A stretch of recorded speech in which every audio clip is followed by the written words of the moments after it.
Hello student, today education chemistry channel में आप लोग का स्वागत है।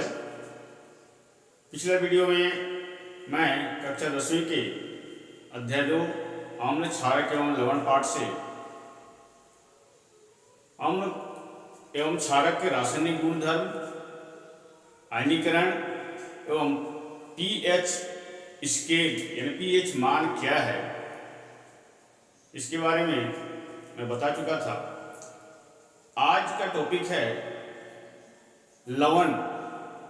लवण मीन्स साल्ट। साल्ट यानी लवण, ये जो जलीय माध्यम में अम्ल और क्षार क्रमशः हाइड्रोजन प्लस आयन और OH माइनस आयन उत्पन्न करते हैं। जलीय विलयन में अम्ल और क्षार क्रमशः कौन कौन सा आयन उत्पन्न करते हैं? हाइड्रोजन प्लस और एवं OH माइनस आयन, ये दोनों उत्पन्न करते हैं। जब अम्ल और क्षार आपस में क्रिया करते हैं तब यही हाइड्रोजन प्लस आयन और OH माइनस आयन आपस में मिलकर जल के अणु बनाते हैं।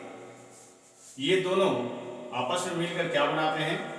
जल के अणु बनाते हैं। ठीक है। और इसके साथ साथ ये लवण का भी निर्माण करते हैं। ठीक है। ये जो हाइड्रोजन प्लस आयन और OH माइनस आयन दोनों, ये जलीय विलयन में अम्ल और क्षार का जब जलीय विलयन होता है उस समय ये दोनों आयन उत्पन्न होते हैं।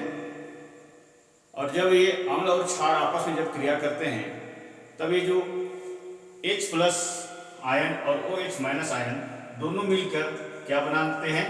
H2O, जल बनाते हैं। क्या बनाते हैं? जल बनाते हैं। और साथ ही जल के अणु बनाते हैं और साथ में ये दोनों क्या बनाते हैं? लवण का भी निर्माण करते हैं। किसका निर्माण करते हैं? लवण का निर्माण करते हैं। ठीक है। तो लवण ऐसे आयनिक यौगिक है जिसमें एक भाग धन आवेशित और दूसरा भाग ऋण आवेशित होता है। ठीक है। लवण एक ऐसे आयनिक यौगिक है जिसमें एक भाग धनात्मक तथा दूसरा भाग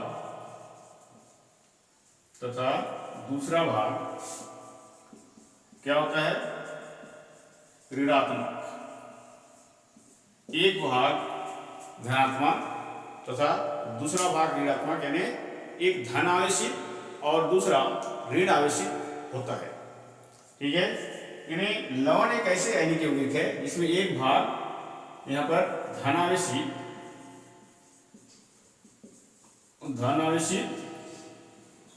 तथा दूसरा ऋण आवेशित होता है। ठीक है। इसमें ये जो लवण है इसमें धनात्मक आवेशों की संख्या और ऋणात्मक आवेशों की संख्या बराबर होती है। ठीक है। ये जो लवण में धनात्मक आवेशों की संख्या और ऋणात्मक आवेशों की संख्या बराबर होती है और लवण विद्युत उदासीन होते हैं। लवण कैसे होते हैं? विद्युत उदासीन होते हैं। कुछ एग्जाम्पल देखते हैं कि उसमें मूलक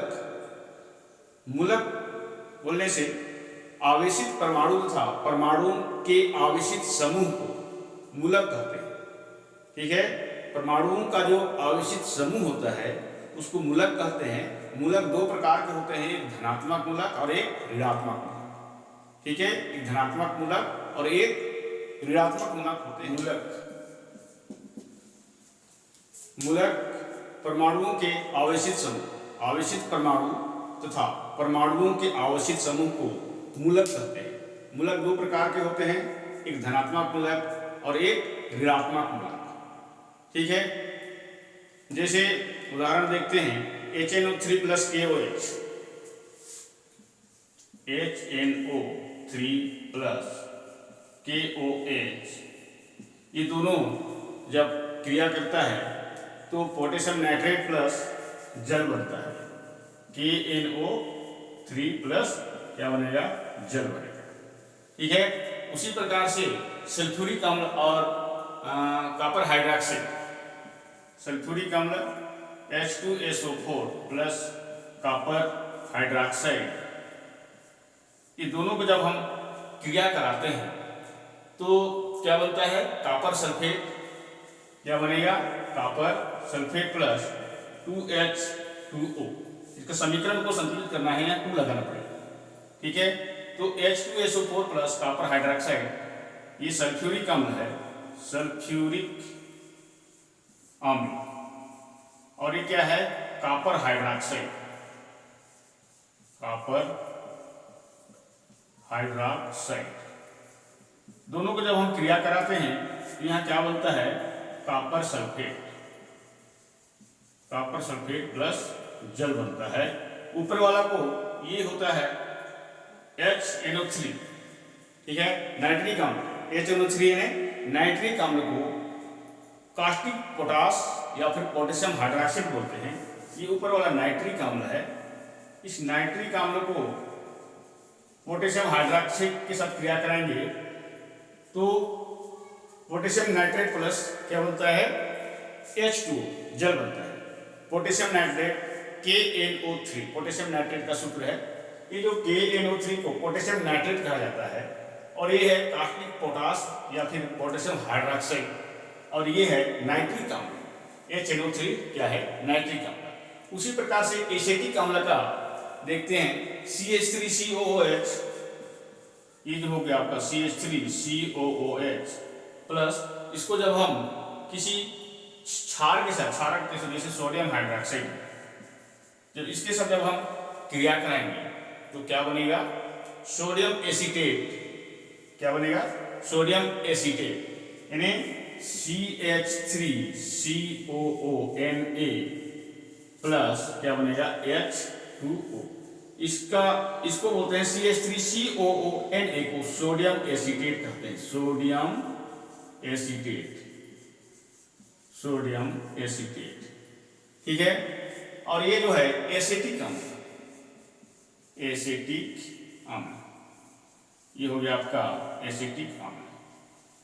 ठीक है। तो एसिटिक अम्ल को सोडियम हाइड्रोक्साइड के साथ क्रिया कराएंगे तो क्या बनता है, सोडियम एसीटेट बनता है प्लस जल बनता है। उसी प्रकार फिर एसिटिक अम्ल को अमोनियम हाइड्रोक्साइड के साथ क्रिया कराते हैं, CH3COOH, ये हो गया आपका एसिटिक अम्ल, एसिटिक अम्ल। इसको हम क्रिया कराएंगे अमोनियम हाइड्रोक्साइड NH4OH के साथ क्रिया कराएंगे तो क्या बनेगा, अमोनियम एसीटेट बनेगा। अमोनियम एसीटेट CH3COONH4 प्लस क्या बनेगा इधर, H2O, जल बनेगा। ये अमोनियम एसीटेट बोलते हैं इसको, अमोनियम एसीटेट, अमोनियम एसीटेट। ठीक है। तो एसिटिक अम्ल को सोडियम हाइड्रोक्साइड के साथ क्रिया कराएंगे तो सोडियम एसीटेट प्लस H2O, और एसिटिक अम्ल को अमोनियम हाइड्रोक्साइड के साथ क्रिया कराएंगे तो ammonium acetate CH3COONA plus H2O बनेगा। ठीक है। तो ये जो उदाहरण है, इस उदाहरण में लवण का धनात्मक भाग क्षारक से आता है। ठीक है। ये उदाहरण में लवण का धनात्मक भाग कहां से आता है, क्षारक से आता है, जिसे क्षारीय मूलक कहते हैं। ठीक है। लिख सकते हैं लवण का धनात्मक भाग क्षारक से प्राप्त होता है। ठीक है। इसे क्षारीय मूलक कहते हैं, जिसे क्षारीय मूलक कहते हैं, क्षारीय मूलक कहते हैं। उसी प्रकार से ऋणात्मक भाग अम्ल से आता है, ऋणात्मक भाग अम्ल से आता है, ऋणात्मक भाग अम्ल से प्राप्त होता है, चाहे आता है लिखिए, आता है, जिसे अम्लीय मूलक कहते हैं, अम्लीय मूलक कहते हैं। ठीक है, तो धनात्मक भाग क्षारक से आता है, इसे क्षारीय मूलक कहते हैं, और ऋणात्मक भाग अम्ल से आता है, यानी अम्ल से प्राप्त होता है, जिसे अम्लीय मूलक कहते हैं। ठीक है, तो यहां पर दो चीज, एक क्षारीय मूलक और दूसरा अम्लीय मूलक, अम्लीय मूलक, दो चीज प्राप्त होता है इस उदाहरण से। जैसे KNO3 यहां पर दिया है, ये KNO3 पोटेशियम नाइट्रेट। ठीक है, पोटेशियम नाइट्रेट में K प्लस क्या है, क्षारीय मूलक, K प्लस ये क्या है, क्षारीय मूलक, और NO3 minus ion, NO3 minus ion अम्लीय मूलक है। ये हो गया आपका अम्लीय मूलक। ठीक है, उसी प्रकार से कॉपर सल्फेट का भी होगा। ठीक है, कॉपर सल्फेट का है, या फिर आप दूसरा उदाहरण देखते हैं, तो आप लोग को समझ में आ गया होगा कि लवण को धनात्मक भाग क्षारक से प्राप्त होता है, जिसे क्षारीय मूलक कहते हैं, और ऋणात्मक भाग अम्ल से प्राप्त होता है, इसलिए उसे अम्लीय मूलक कहते हैं। या फिर धन आयन जो क्षार से प्राप्त होते हैं, उन्हें क्षारीय मूलक कहते हैं। लिख सकते हैं परिभाषा, धन आयन जो क्षार से प्राप्त होते हैं, क्षारीय मूलक कहलाते हैं, क्षारीय मूलक कहलाते हैं। ठीक है, जैसे उदाहरण के रूप में हम देखते हैं, जैसे सोडियम हाइड्रोक्साइड, जैसे सोडियम हाइड्रोक्साइड, सोडियम प्लस क्या हो जाएगा, OH minus, sodium plus OH minus. ठीक है, उसी प्रकार से अमोनियम हाइड्रोक्साइड, अमोनियम हाइड्रोक्साइड ये दो भागों में जाएगा, कौन कौन सा, ammonium, ammonium plus plus OH minus, OH minus. ठीक है, उसी प्रकार से कॉपर हाइड्रोक्साइड देखते हैं, कॉपर हाइड्रोक्साइड, ये कॉपर और कैल्शियम हाइड्रोक्साइड, तो कैल्शियम हाइड्रोक्साइड ये हो जाएगा आपका calcium 2 plus, calcium 2 plus plus OH minus, 2OH minus. ठीक है, इसमें जो है, ये जो sodium plus ammonium plus plus copper 2 plus, ये सोडियम प्लस अमोनियम प्लस एवं कैल्शियम 2 प्लस, ये जो है तीनों क्या कहलाता है, क्षारीय मूलक है। ये तीनों क्या है, क्षारीय मूलक, क्षारीय मूलक है। अब उसी प्रकार से रीड आयन से जो अम्ल से प्राप्त होते हैं, रीड आयन जो अम्ल से प्राप्त होते हैं, उन्हें अम्लीय मूलक कहते हैं।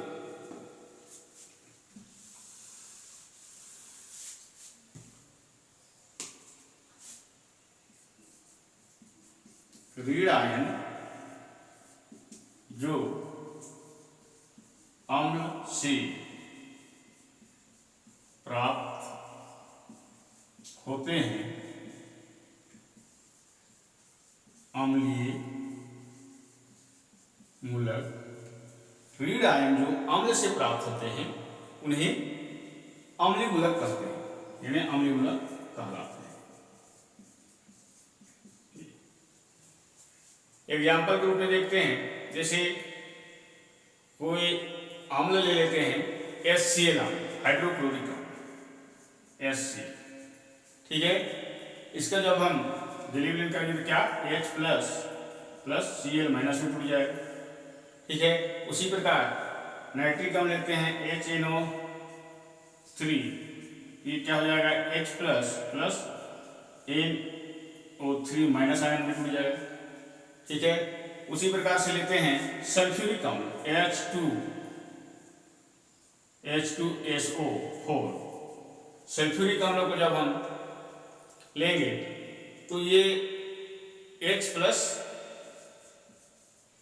SO4 2 माइनस यहाँ 2 हो जाएगा, ठीक है। ये H प्लस SO4 2 माइनस यहाँ पर समीकरण संतुलित करेंगे 2 हो जाएगा, ठीक है। इसमें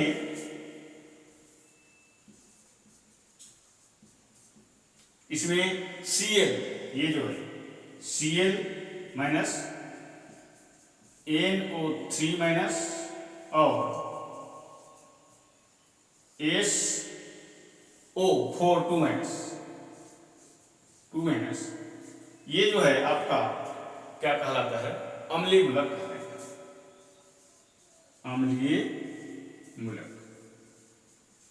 तो आप लोग को समझ में आ गया होगा कि लवण क्या है, ठीक है, मूलक क्या है, उसमें अम्लीय मूलक और क्षारीय मूलक कैसे प्राप्त होता है, उसका उदाहरण से ये आ गया आपका, ठीक है। जो लवण होते हैं उसकी प्रकृति किस प्रकार से होता है, दुर्बल अम्ल व प्रबल क्षार से बने लवण की प्रकृति कैसे होता है, और प्रबल अम्ल व दुर्बल क्षार से बने लवण की प्रकृति किस टाइप का होता है, इसके बारे में देखते हैं। एक सारणी देखते हैं लवणों की प्रकृति, लवणों की प्रकृति, ठीक है। इसमें इस टाइप का सारणी बनेगा,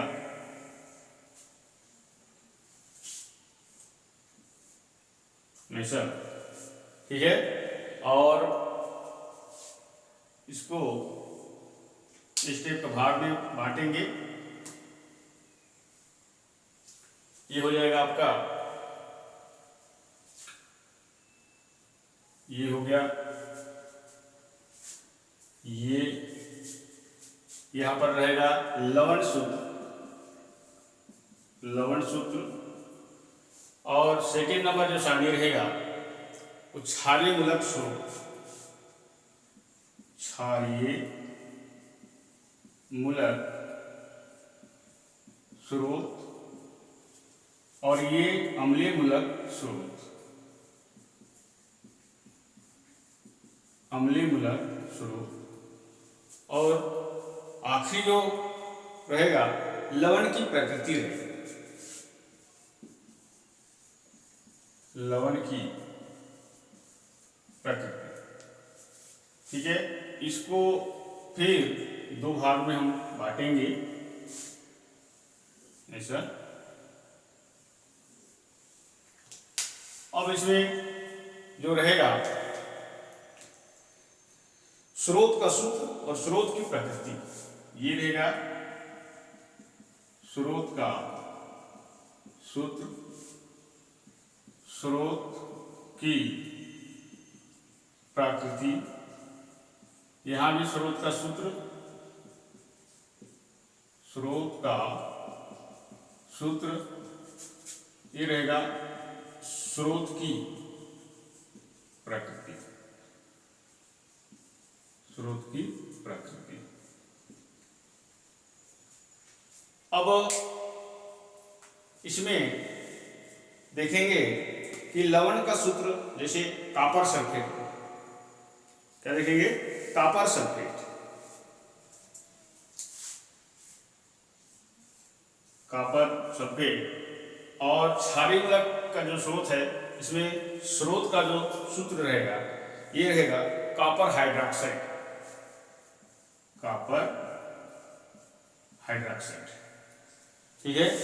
स्रोत की प्रकृति दुर्बल, स्रोत की प्रकृति ये जो रहेगा ये दुर्बल। उसी प्रकार से अम्लीय मूलक में देखते हैं, अम्लीय मूलक में सल्फ्यूरिक H2SO4, H2SO4 ये रहेगा प्रबल। और ये दुर्बल और प्रबल, दुर्बल अम्ल, प्रबल अम्ल और दुर्बल क्षार दोनों से बने जो लवण होता है उसकी प्रकृति कैसे होती है उसको देखेंगे हम लोग। ये है आपका यहाँ पर लवण की प्रकृति लिखेंगे अम्लीय।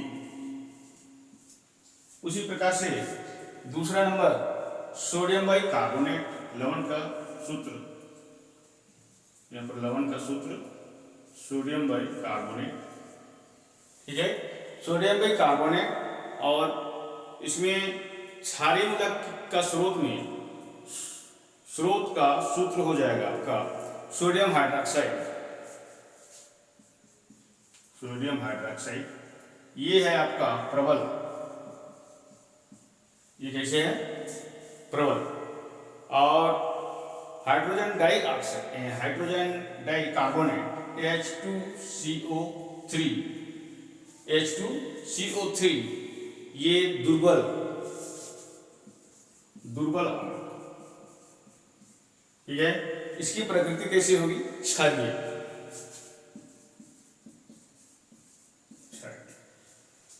उसी प्रकार से एसिटिक यानी ammonium acetate CH3 COONH4 ammonium क्या है एसिटेट है। ठीक।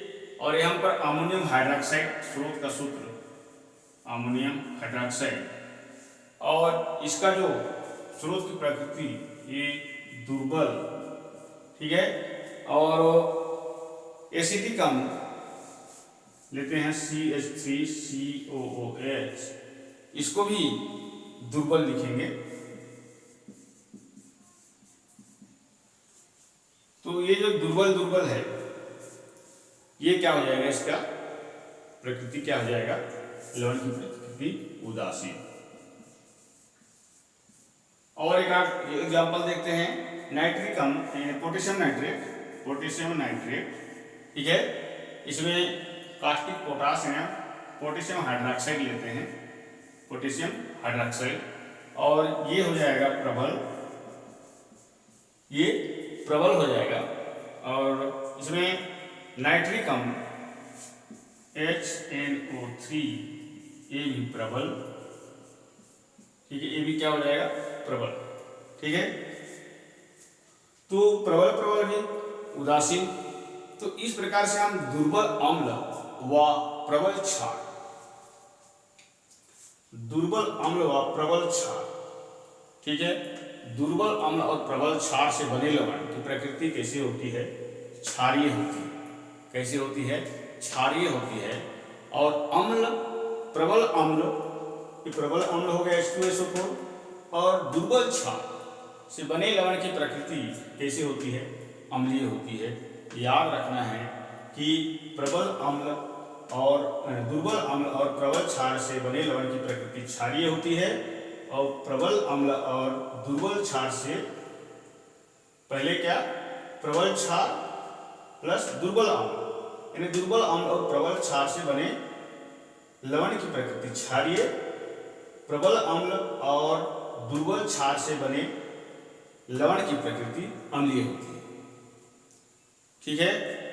तो दुर्बल अम्ल तथा दुर्बल क्षार से की अभिक्रिया से बने लवण की प्रकृति कैसे होती है, उदासीन होती है। कैसे होती है, उदासीन होती है। ठीक है। दुर्बल अम्ल और दुर्बल क्षार दोनों से बने लवण की प्रकृति उदासीन होती है। ठीक है। अब अगला है अम्ल वर्षा। अब पढ़ेंगे अम्ल वर्षा।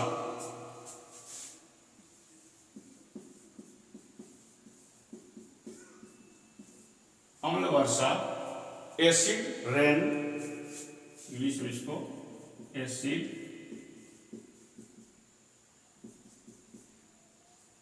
रेन।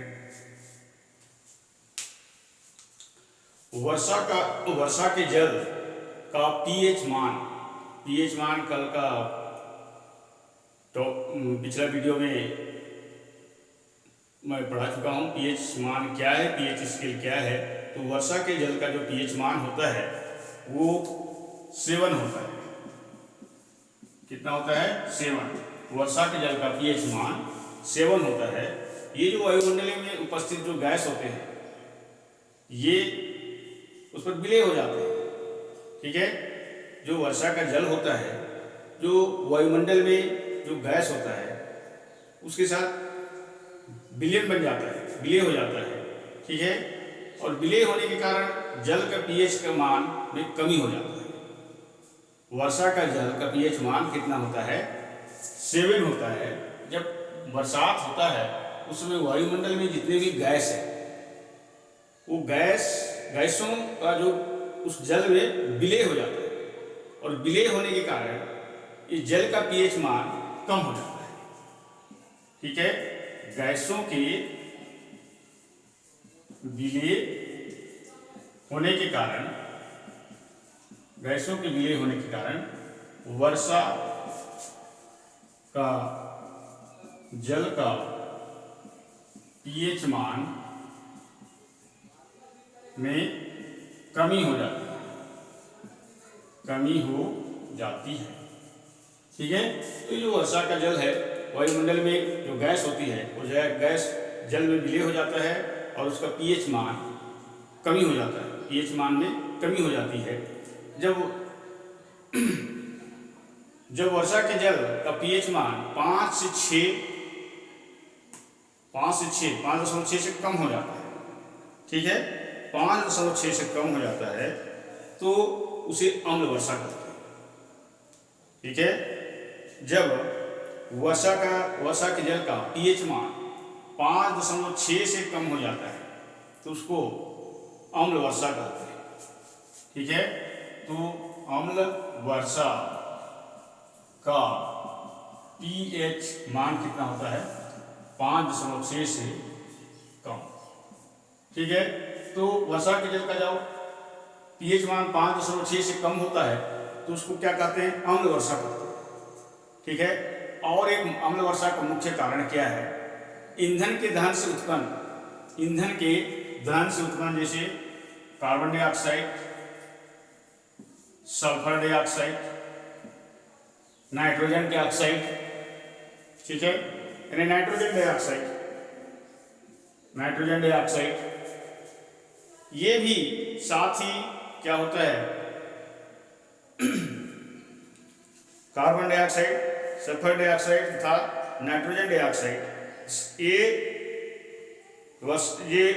ईंधन का जो दहन के कारण उत्पन्न होता है। कौन कौन सा? Carbon dioxide, CO2, SO2, NO2, nitrogen dioxide. ये साथ ही क्या होता है?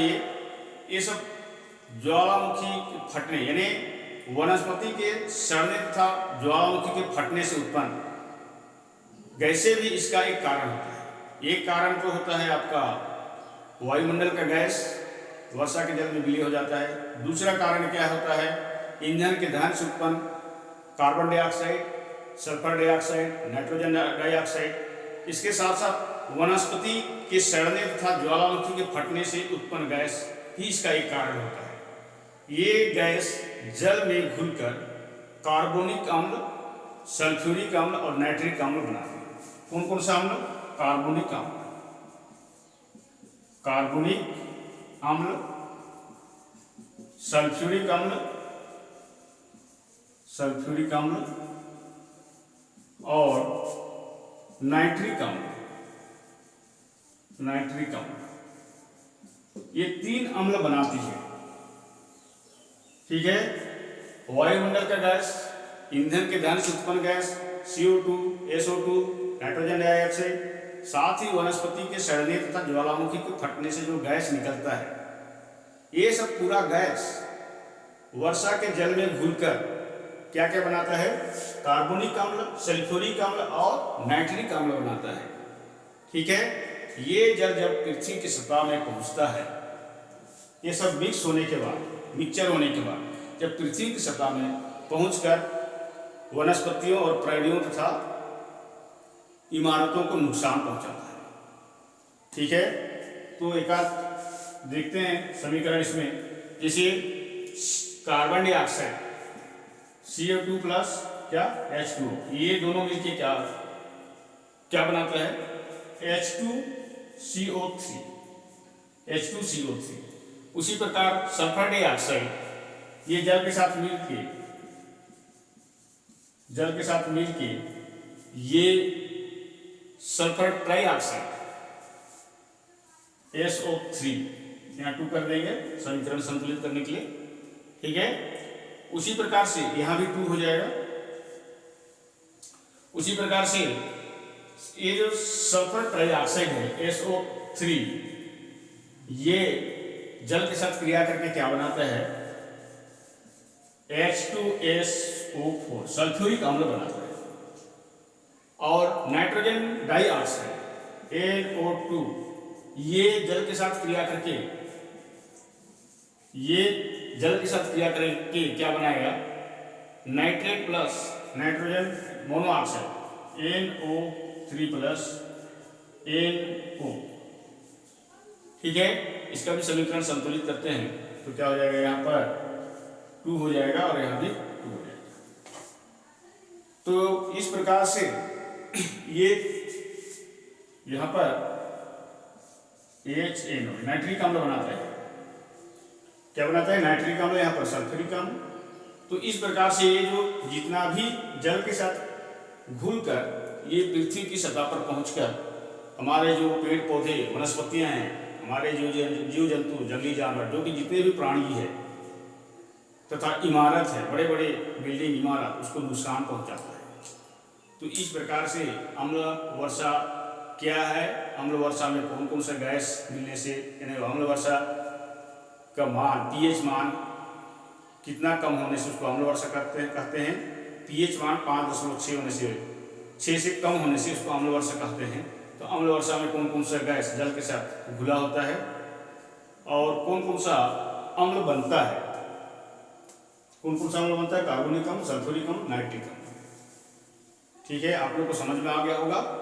जब भी आप वीडियो देखेंगे तो कॉपी और पेन पकड़ के ही बैठे और नोट्स बनाते जाएं। और टुडे एजुकेशन केमिस्ट्री चैनल को आप सब्सक्राइब कर देंगे। नीचे लाल कलर का सब्सक्राइब लिखा रहता है, उस बटन को दबा देंगे जब भी वीडियो देखेंगे। Thank you.